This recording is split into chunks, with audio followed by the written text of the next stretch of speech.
చేయూత foundation 10 సంవత్సరాలు పూర్తి చేసుకున్న సందర్భంగా బంధవ సేవా కార్యక్రమంలో భాగంగా లాలాపేట్ ప్రభుత్వ ప్రాథమిక పాఠశాల విద్యార్థులకు నోట్బుక్స్, పెద్ద బాల శిక్ష, స్టేషనరీ కిట్స్ మరియు వాటర్ బాటిల్స్ను పంపిణీ చేశారు. అనంతరం పాఠశాల ఉపాధ్యాయులను జ్ఞాపికలతో సత్కరించారు. ఈ సందర్భంగా చేయూత ఫౌండేషన్ అధ్యక్షురాలు డాక్టర్ కేతరాజు పూర్ణిమ కామేశ్వరరావు మాట్లాడుతూ, తాను ఎస్బీఐ ఉద్యోగినిగా రిటైర్ అయ్యాక తన పెన్షన్ డబ్బుల ద్వారానే గత 10 ఏళ్లుగా ప్రభుత్వ పాఠశాల విద్యార్థులకు విద్య యొక్క అవసరాలను తీర్చేందుకు ఇలాంటి సేవా కార్యక్రమాలు చేస్తున్నామని తెలిపారు. గత 10 ఏళ్లలో కొన్ని ప్రభుత్వ పాఠశాలలకు మౌలిక సదుపాయాలతో పాటు స్టేషనరీ సరఫరా చేయగా ఇప్పటి వరకు సుమారుగా 10 లక్షలకు పైగా ఖర్చు చేశామని తెలిపారు. ముఖ్యంగా పేద పిల్లలు, బాలికల విద్య అభివృద్ధి పట్ల తాము కట్టుబడి ఉన్నామన్నారు. స్కూల్ హెచ్ఎం రమణమ్మ మాట్లాడుతూ, పదవి విరమణ తర్వాత కూడా విద్యార్థుల కోసం తమ సేవా దృక్పథాన్ని కొనసాగిస్తున్న కేతరాజు దంపతులకు ధన్యవాదాలు తెలిపారు. ఈ కార్యక్రమంలో Cheyutha foundation secretary Ketharaju Varalakshmi, GS Rao, Aruna, professor T Visalakshi, Tatipamulu, Mohan, Gandhi, lecturers Padmavathi, Anjaneya Prasad తదితరులు పాల్గొన్నారు.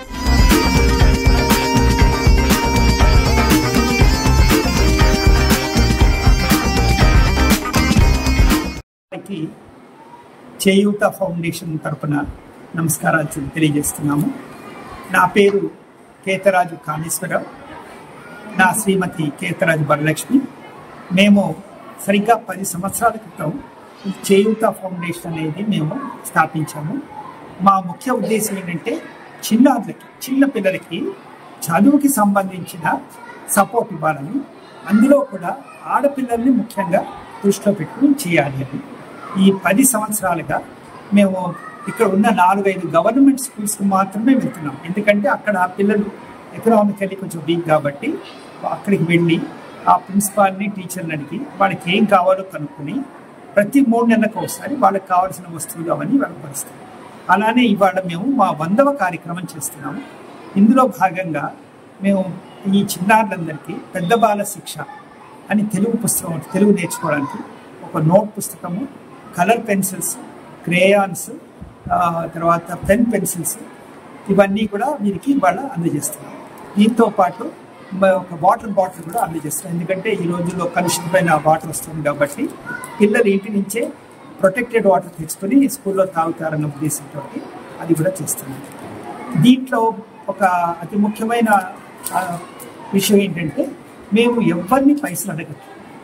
ఈ కార్యక్రమాలు చేయడానికి నేను, నా శ్రీమతి మాకు వచ్చే పెన్షన్లోంచి సుమారు 30% పక్కన పెట్టి దాంతో ఖర్చు పెడుతున్నాం. అంతేగాని ఎవరిని మేము చందాలు అడగట్లేదు, దందాలు చేయట్లేదు, మార్కెటింగ్ చేయట్లేదు. ఇప్పటి వరకు 10,16,000 ఇప్పటిదాకా ఖర్చు పెట్టాం. 10,16,000 ఈ 10 ఏళ్లలో. అంటే సుమారుగా ప్రతి సంవత్సరం 1,00,000 రూపాయలు. సుమారుగా 4-5 కార్యక్రమాలు చేస్తాం. ఇదే పిల్లలకే కాకుండా ఈ కోవిడ్ ఇచ్చిన టైంలో సుమారు 50 మంది నిరుద్యోగులకి, అంటే పేద నిరుద్యోగులు ఎవరికైతే ఉద్యోగాలు పోయే వాళ్ళకి 6 నెలల పాటు చిన్న ఫుడ్ కిట్ అంటారు. ఒక 10 కిలోల బియ్యం, 1 కిలో నూనె, 1 కిలో పప్పులు అవన్నీ కలిపి ఒక కిట్. అలాంటిది 6 నెలలు వాళ్ళకి మేము ప్రొటెక్షన్ ఇచ్చాము. అలానే కొంతమంది బాగా ఫైనాన్షియల్గా వీక్ ఉన్న వాళ్ళు ఆ కోవిడ్ టైంలో హాస్పిటల్కి వెళ్తే ఒక్కొక్కడికి 3 లక్షలు 4 లక్షలు బిల్ అయింది. దాంట్లో కొంత భాగం కూడా మేము భరించాం. ఎందుకంటే ఆ 2-3 ఏళ్ళు స్కూల్ పనిచేయలేదు. అందుకని ఆ స్కూల్కి మేము ఏవైతే వ్యయం చేయాలనుకున్నామో ఆ డబ్బుల్ని వీళ్ళకి కోవిడ్కి వచ్చిన వాళ్ళకి కూడా మేము చేస్తాం.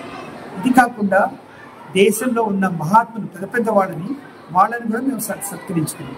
ఇవాళ కూడా మనకి ఒక ప్రొఫెసర్ గారు వచ్చారు, వారిని కూడా మనం సంస్కృత ప్రొఫెసర్ వచ్చారు, విశాలాక్షి గారు, ఆవిడ కూడా మేము కూడా సత్కరించుకున్నాం. ఇలా ఇప్పటికి సుమారుగా 15 మందిని మేము సత్కరించాం. మా శ్రీమతి పేరు వరలక్ష్మి, ఆవిడ ఈ కార్యక్రమానికి సెక్రటరీ, నేనేమో ప్రెసిడెంట్. ఇంకొక చిన్న విషయం ఏంటంటే, మేము సాధారణంగా ఫోటోలు తీసుకుంటాం, పేపర్లలో వేయించుకో, దండలు వేసుకొని చూసి